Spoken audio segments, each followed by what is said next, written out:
You have a heart attack, you're dead. What's the meaning of being Superman? I feel so blessed to be alive, entering my 50s, and having understood and worked on so much topics that I do not need anymore. And then realizing that you have space inside of you for novelty, a new you.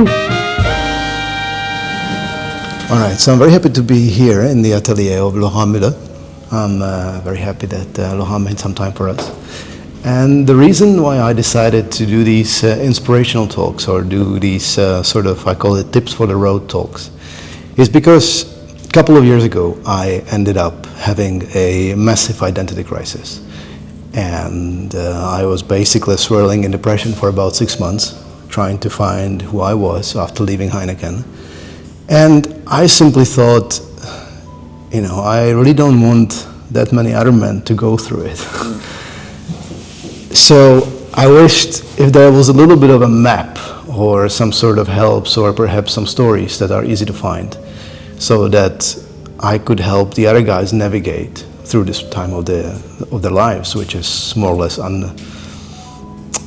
unavoidable, so to speak.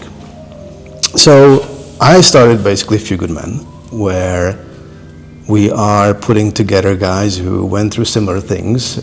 We put together a process, we put together groups, we put together communities, we put together retreats where men can transform themselves into, you know, the second half of life, finding who they really are. And as part of this, I thought, yeah, the people who I really found joyful, found inspirational, why don't I start talking to them as well?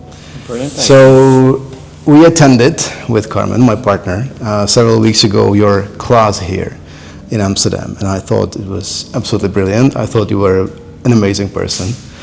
So why wouldn't I talk to you about what you do for people to help them use their creativity and sort of find their way through life with a little bit more grace? Super. What I also found out, of course, is that during your class, there are simply too many similarities of what we do and what we help guys to realize as well, which is try to be very present, find your true core and, you know, your center of gravity and stay in it.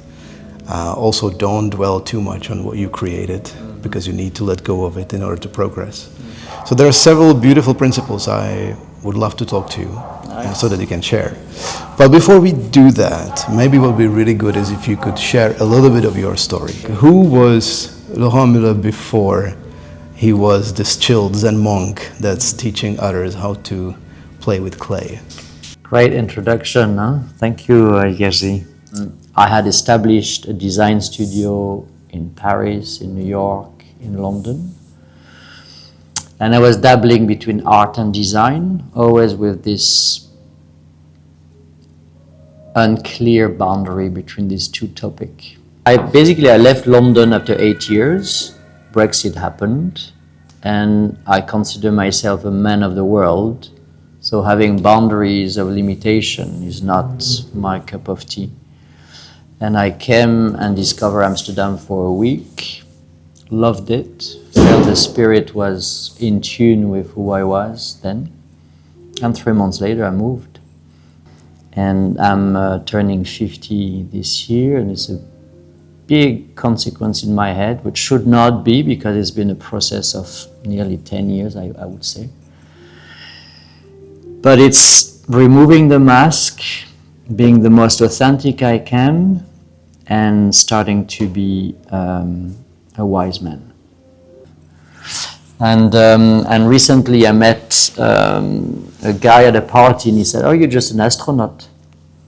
And he gave me the power of being an astronaut, and I loved it. So that was beautiful. So I'm just trying to embrace the fact that I love research. I love trying to understand what on earth am I doing here.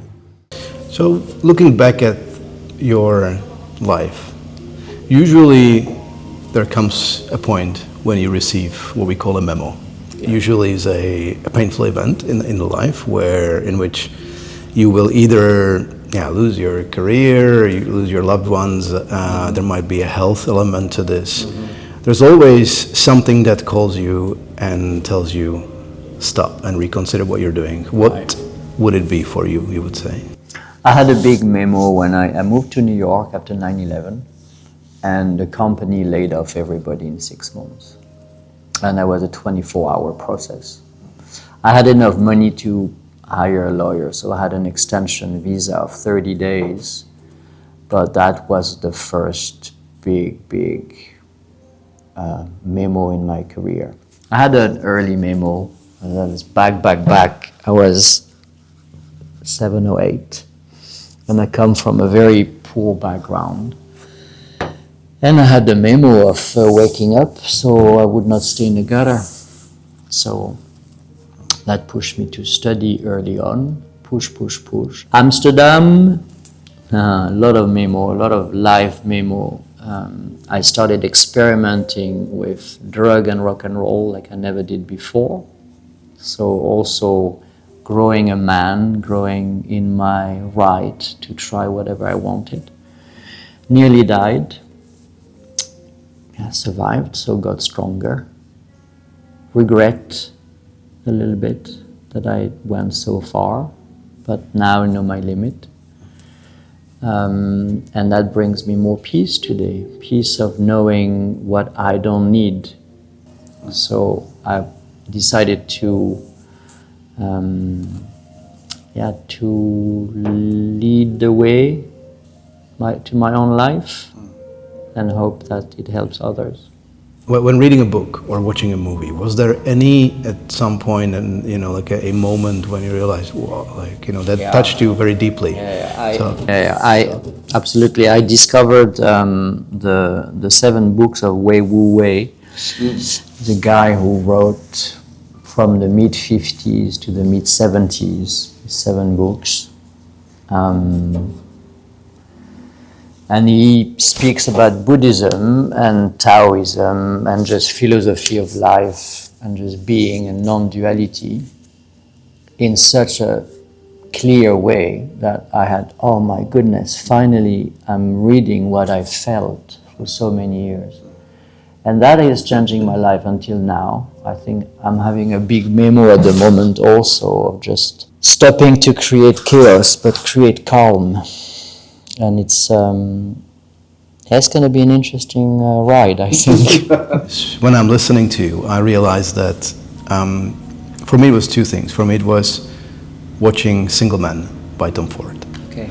And then reading Gentleman in Moscow by Amor Towles. The first time I saw Single Man by Tom Ford, I was on the plane. I started to watch it and I was just weirdly attracted to it. I thought I'm not sure I understand this properly, but I cannot stop watching. And since that plane, I have seen it probably 10 times in the period of the next 5 years. Yeah.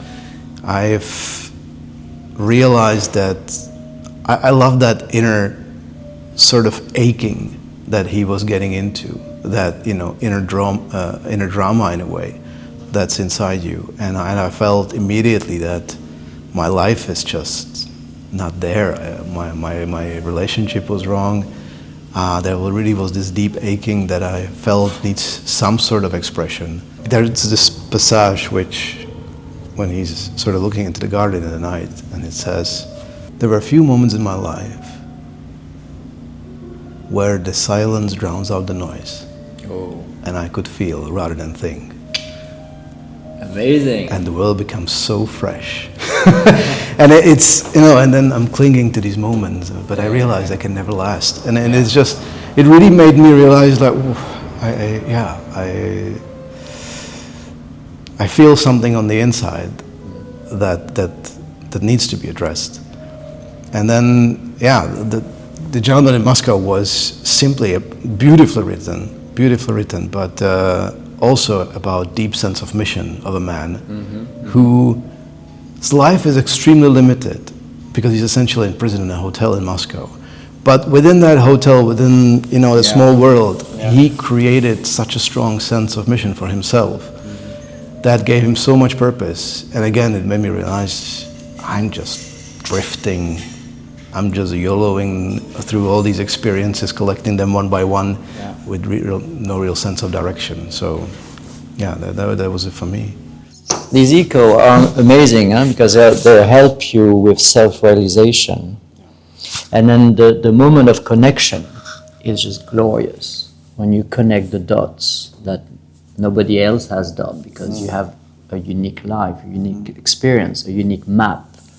But when you tap into the knowledge, and I think when you edit these experiences, it means that you really swallow them and digest them in your core. Then they belong to you, and then you know what you make with it. I think a lot of time we don't edit enough. We don't take the time to digest enough emotionally. And we stay with the mind. And when the mind goes down and being digested, first of all, you can let go of a lot of shit. And that's cleansing. And once you're clean, you have a clear path, I think. And then you need to have the courage to try the path, remain on the path. And also as we get older, maybe just saying, hey, I've done all the homework. Now it's about practicing. And that's a different challenge, because finding your way is a certain energy. Staying in your way is another energy, again. And that's a little bit what I'm realizing now, is that I've done a lot of the homework. And I'm just staying in my way. And it's a different exploration. It's tapping into different energy, different persistence, perseverance. But also simplicity of life, repetition, just being. For me, it is based on learning to just be the best authentic self I can be. And it's between grounded on earth and spirituality, but mainly being a man. And what it is. What is it? People ask, okay, so you say you're helping men to grow. So who is a man? Exactly. And then it's important to put it into a certain reference. And that is usually in the partnership. Because where this manifests is always relationship. Yeah. So what we say is, yes, that the man that we're sending home is basically a man his partner can trust, look up to, and feel alive with. These are super important elements, because trust means that, hey, this guy actually can trust himself first. So he knows himself. Absolutely. What he does, and what we say, how he's wielding his sword, is basically from his true values, from who he really is, and not because of his fears or lack of something or whatever. The other thing is, this guy has his own center of gravity. Yeah. And it's not, he's not dependent on what others think anymore. And you can push him, and I'll get pissed off. But I will not, feed it. I will not stay there for 5 hours anymore. And that's the important part. Absolutely. Look up to is because you, as part of the process, becoming, who you really are, you realize what your gift is. And then you can give it to a community. You have your own vision, your own purpose, and therefore, your partner can look up to you. And the most important thing I feel for me, lastly, is because I was just, going to US for the retreat, and then, the lady at the country asking, what are you going to do? Oh, I'm going with a bunch of guys into the forest. What? Yeah, we're going to be talking about our feelings. Oh, you're going to be talking about your feelings.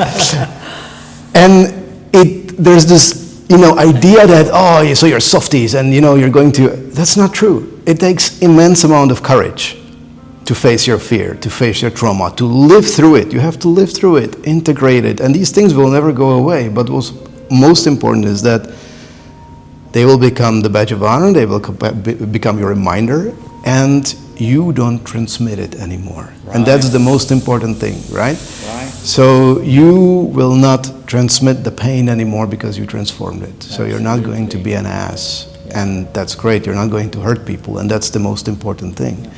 And yes, we do talk about emotions, but because of all of this, you also find the deep, wild part of you, and accept it and release it. And therefore, you end up being a guy who can actually handle your partner's wildness, and you love it. I taught numerous classes on no burnout or recovery. I have a simple exercise that I give all my students. that shows that they are the center of the world, that they are the most important thing on the planet all the time, before their partner, before their kids, before their siblings. And that creates a lot of emotion for a lot of people. A lot of people, it's just a catalyst of a lot of repressed emotion. I'm the first most important person on the planet at all time. Yeah. If I want to give love, I need to love myself. If I want to help other people, I better help myself first. So there's also this, authenticity of looking in the mirror and say, if I'm naked at any time, can I be okay with myself? And that's not being in love, that's the start of acceptance. But be fully naked and looking at yourself in the mirror through your own cosmos and say, are you in love with yourself? And if you say yes, and maybe you have goosebumps, you're in, you're fine. Yeah. Burnout, essentially, in my mind, is you going against yourself in the long run, against your heart, against what you really want. Or taking on too much. I need to be Superman for my girlfriend, I need to be Superman for my parents, I need to be Superman for my boss. You have a heart attack, you're dead. What's the meaning of being Superman? Stop that shit right away. Come back to yourself. Take the time you need to assess where you're going. Open up. Find the people you can trust. And you only need a few good men to trust. Where you can say everything. You can ask. You can, do you have something similar? Yes, no. What do you think I should do? And do your homework. Do your work. Nobody's doing the work for you. So that's the courage that it needs. You need to wake up, have the courage to face all the homework you need to do it, take the time you need. Everybody has a unique rhythm, and that's, I think, very important. Stop comparing yourself to other people's cycle and rhythm, because yours is unique and you have to define that. I think this notion of success is just killing a lot of people, what it is to be successful. You know, I have a big studio here, but my banker is not very happy. I feel like a millionaire anyway. So that's my success. Define your own success also. It's very important. Don't let people define what success for you is. That's a very personal path. So how did you arrive at clay? So I was creating high-end furniture, super fancy, super posh, and was doing a project for a hotel in Lake Como. And 6 months down the line, I understood that my project was being copied right in my face. So I mentioned that a lawyer would come in, and instead I got the decoration of the hotel to do. It was a bigger package, made me a little bit less sad, and I said yes, which was not completely great practice, but anyhow, I needed the money then. And I went into something more difficult to copy, started with porcelain and gold, and never went back. I had such a great feeling with the material itself, and it brought me from London to Amsterdam to have a more down-to-earth life, literally. Being able to know who I can trust, entering a society, a nation that are very direct, so there's no or very little innuendos. It's also a place where we can argue and disagree, but the next day we can still go out and have a beer together. So really interesting to deal with all this notion of culture, and every place is different and bring you another cards or cards on the table, and it just felt it would be a good place to be. and mix all my knowledge cards, basically. So clay has really helped me shift a lot my energy. And teaching it quite fast. I used to teach design in Paris. So teaching clay was just another process, and I wanted to simplify to the max. I actually met a student who's autistic in his late 50s, and he really wanted to understand all the steps. I said, no problem, let's decompose all the method, 22 step, 2 or 3 minutes per step. In 1 hour, anyone can do it, small plate. But it's back to something that has been going on for millennials.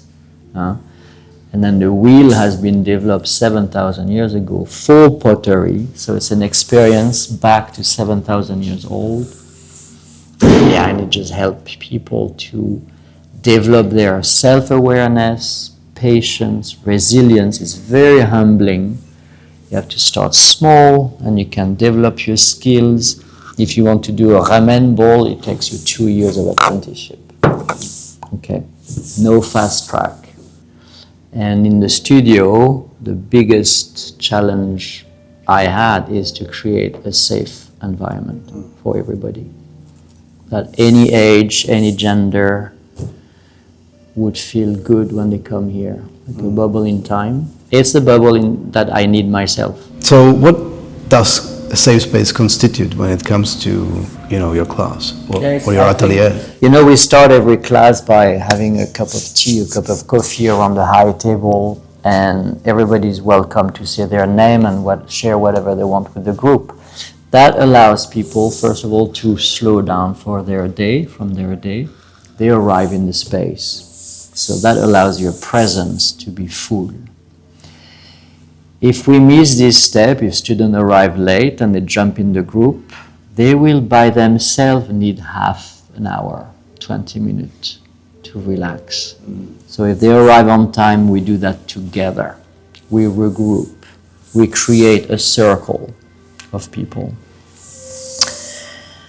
Then I often lead by example, and I would say, well, look, I just had a problem at home. We have a leakage in the bathroom or whatever it is, or I had a burglary at my husband's shop, and then I just say, I'm going to be fragile with you today. Please forgive me, but I'm really happy I'm here. And you should see the reaction of the group. It's fantastic. Thank you for sharing. Sorry to hear. And then boom, we can go and all be here, be present. We set aside all our problems and we go into making a plate or a bowl. So safety is sharing. Sometimes safety is also in silence, which is also interesting. People come with a lot of things and you feel it, but we don't maybe need to talk about it. And that's also interesting. Sometimes the only presence, physical presence, can be safe.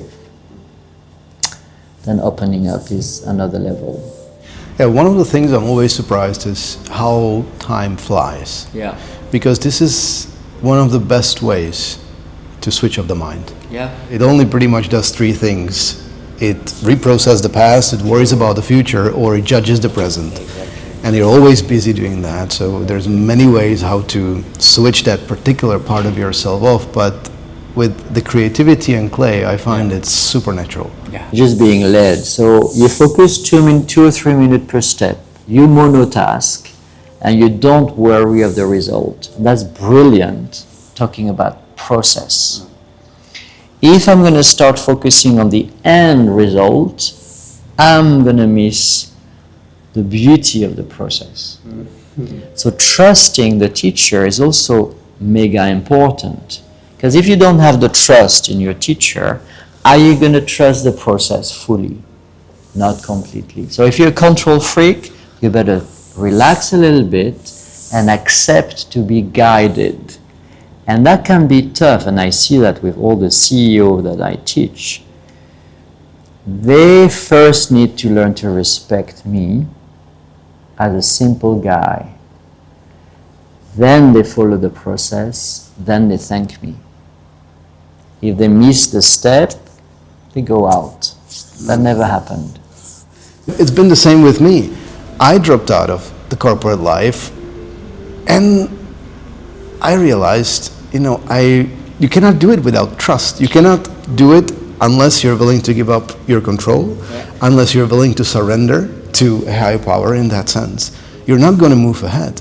And at some point there was a guy who I knew he was going to help me, because essentially he turned out to be my spiritual teacher. But I was just sitting and I was trying to understand. My brain couldn't figure, what is going to happen? Yeah. What are we going to do? What are you going to deliver to me for this money that I'm paying? And at some point I just said, I'll just go with it. Yeah. And I called it freestyle, and it went, and it was amazing. Yeah. But the amount of trust and surrender that is required for this whole process of finding your true self is fundamental. So what you're saying is, absolutely spot on, and it's a beautiful example, and I hope it also makes for everybody else a little bit more tangible, because it is a scary thing. You are venturing into the unknown. Absolutely. So it is the real adventure of your life. Exactly. And what you're teaching here are the fundamentals of it. And Jerzy, even joining a new group by yourself, that takes courage. Go in an environment you've never been before, that takes courage. Yeah. Join a group and you have absolutely no idea who's going to be the participant of the group. That takes courage. So all of that is already gold medal, wonderful, fantastic. It's part of the process. You show up, you signed up, you did your research, and you say, hey, I'm clicking with this energy. It is not that easy to make new friends after you're 30 or whatever, because, there's a little bit at work, a little bit from, your social life.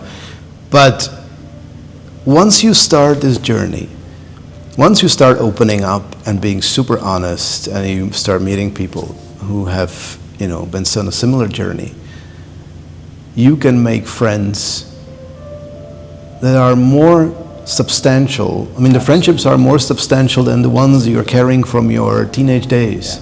So I have made, for the last 3-4 years, so many strong relationships, and I would say really one of the best friends. Because you're being yourself, and the person in front of you, if they also are being themselves, is a direct connection. You don't have to do a silly dance, and no hypocrisy is involved. So the connection is actually super direct. I think it's a matter, you can feel that these are miracle. When you meet new friends, it's a little miracle. It's fantastic. It's a connection from the heart. And you don't have to be sexually attracted. You don't have to be at the same social level, economical level. You can just see through the person. And that's fantastic. It's so freeing. It's another level of connection where there's just, hey man, I love you. Yeah, that's it. Yeah. Simple. And I love that. I was asking a few of the guys that are joining the groups here to basically go out and share their experience. Yeah. Every single one of them, essentially, and you can see it also in when they're coming in, the one thing that they look most forward to is see the familiar faces. Oh. It's always, they're waiting for, cannot wait to just basically close, the laptop, jump on the bike, cycle, and then see the group. And be together. Yeah, absolutely. I think we need that presence, And I think through the usage of ritual, I love that, It's like, you have to put on an apron. Just that is the start of the workshop. You have to build up a ball out of clay, out of a cylinder. That's another ritual. You come in a circle and you're all together. And at one stage, everybody throw that ball in the center of the wheel. That's part of the ritual. So we have a lot of steps. And these steps, I think, help connect with being present for that moment. And the whole workshop is a bag of memories, a bag of experiences, and you go step by step through the experiences. And that's like a 2 hours or sometimes 3 hour workshop. And why does it stays in people's mind? Yeah, because there are some steps that I think are linked to maybe our ancestors' past, to something very tribal, being in a circle and just throwing clay all at the same time. I don't know, there's a lot of magic that happens that I don't really need to know what it is, because I know it just works.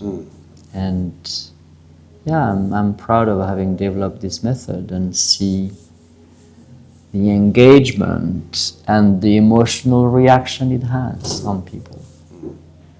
What are the most precious moments with students? Right away comes in mind a student who touched the clay and cried.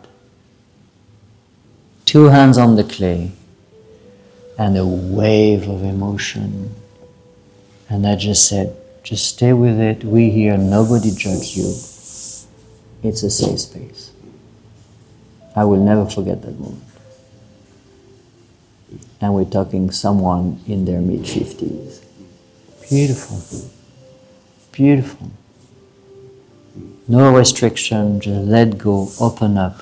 Whatever happens, happens. It's not a big deal. We're here. But you're not alone. What I would love to touch upon still is the ability to let go.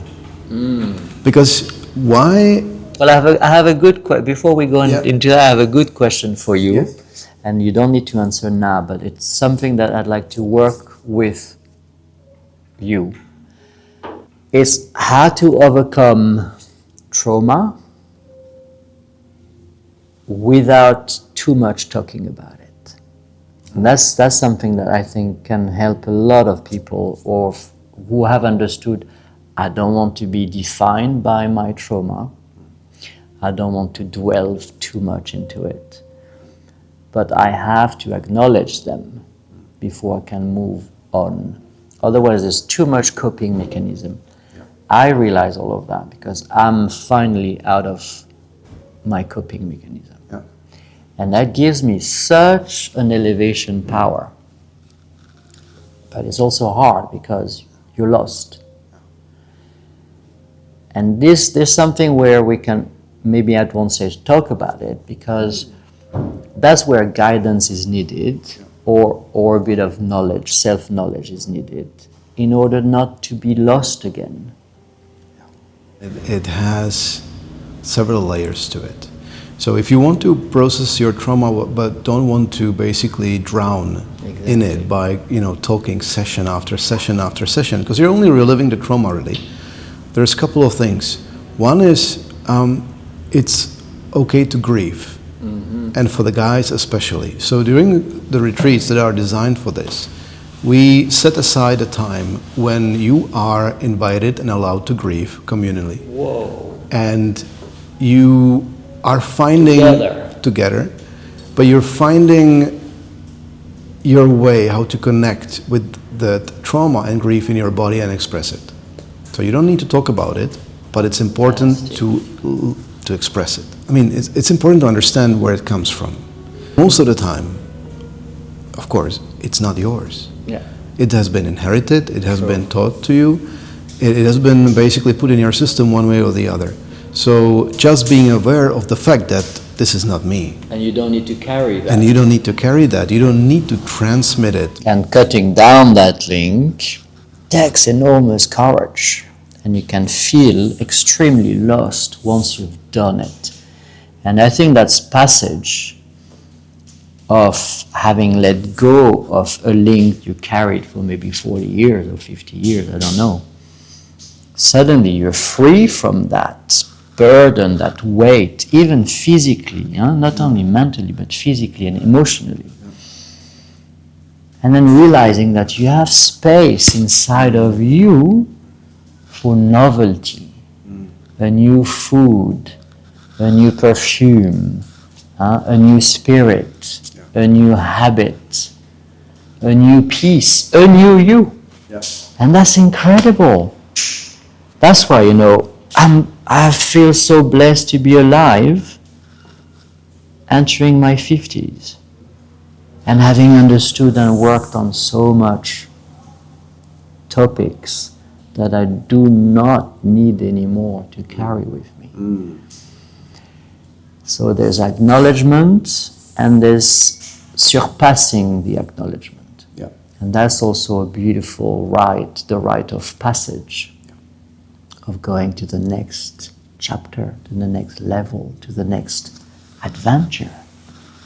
And with the science we have today, if I have maybe 30 more years of being active, but 30 years with wisdom, it's incredible.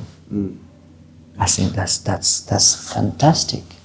If we can all realize that, imagine the beautiful community we create, the beautiful link between us, and how much we can work together or do project together. Leaving what no longer serves you. Right? So that also you mentioned as a massive topic. And then sort of leads back to guiding students and letting them basically give up their precious creations. And this is one of the most fundamental principles if you want to move anywhere in life.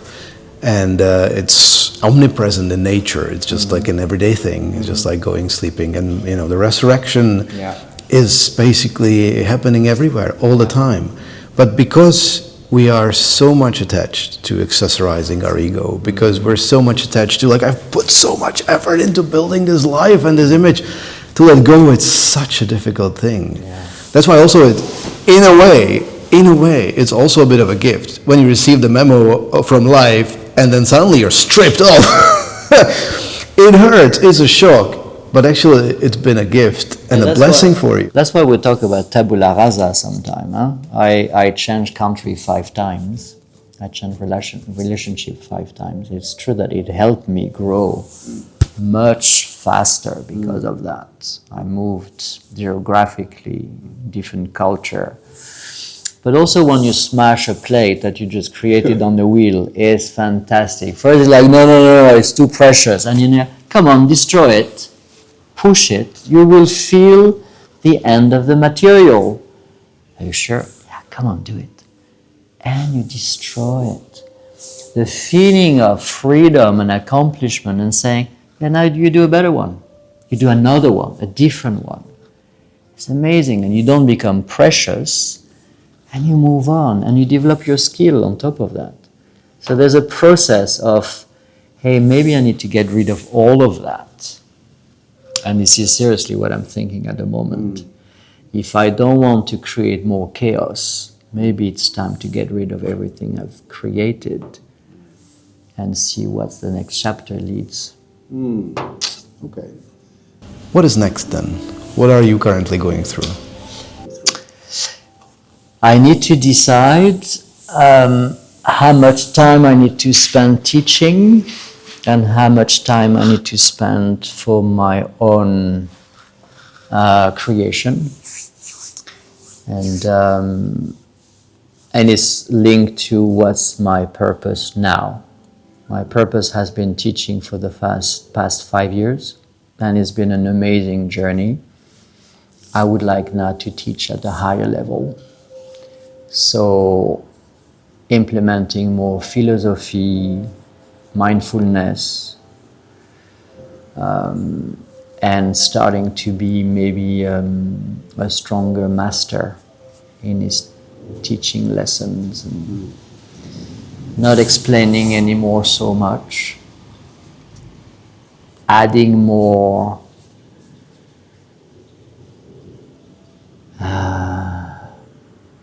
I don't know how to call it, magic to just being. I had a Qigong master for many, many years in London, and after 3 years I turned to him and said, Qingwen, what's the secret here? Just be. And that still resonates with me so much, so deeply. And I think I'm uncovering every day the meaning of these few words, just be. And my learning my studying on various religion lead me to a bit of a higher path now, and I think I'm ready to take it. I'm very scared, but it's also brilliantly exciting.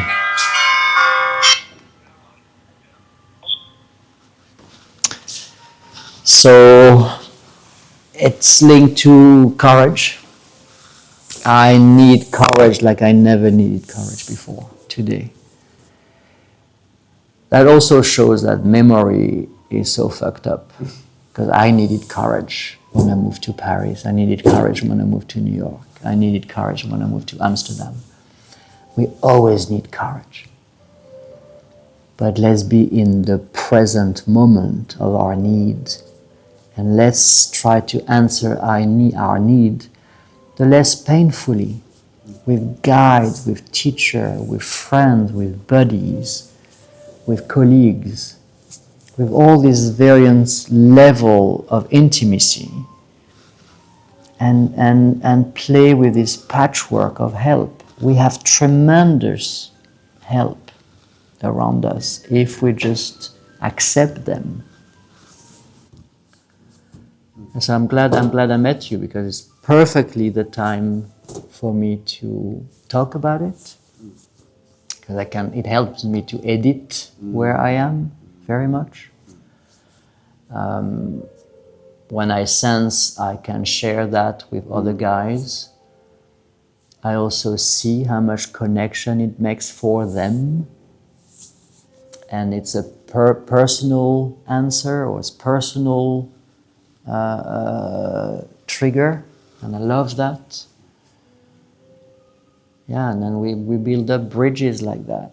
There's so many bridges and connection and connectivity that can make our life much easier, better, and enjoyable. Beautiful. I think we can leave it with that. I think this was a beautiful invitation for everybody to do the same. So thank you very much for finding the time. When is the exhibition? 18 to 21st of September. To 21st of September. And where is it? Here. Here. It's part of a route. There are women, there are men, there are two faces. You can turn.